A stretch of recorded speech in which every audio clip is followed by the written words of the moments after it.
विद्या शिकताच पावाल ते सुख, घ्यावा माझा लेख ज्योती म्हणे.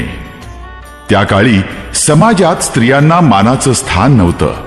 संसार करणारी, चूल आणि मूल सांभाळणारी स्त्री गुलामाप्रमाणे जीवन जगत होती. शाळा शिकण्याचा तिला अधिकार नव्हता.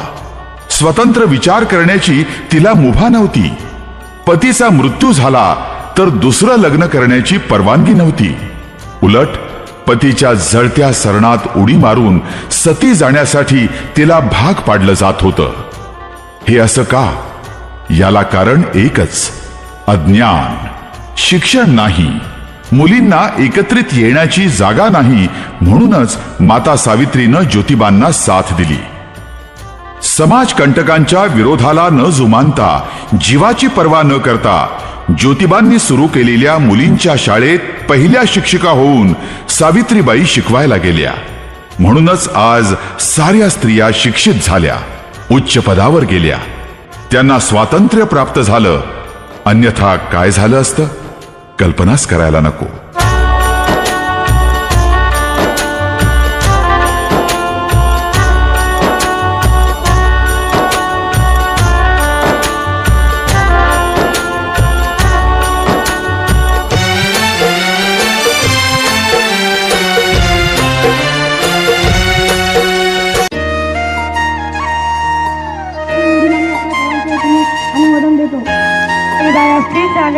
सावित्रीबाई फुले यांची जन्मस्थळ. याचा जन्म 3 जानेवारी 1831 रोजी सातारा जिल्ह्यातील नायगाव येथे झाला.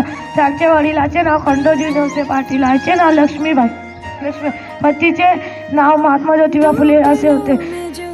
त्यांनी समाजातील वाईट प्रथांना विरोध केला. त्यांना माझे कोटी कोटी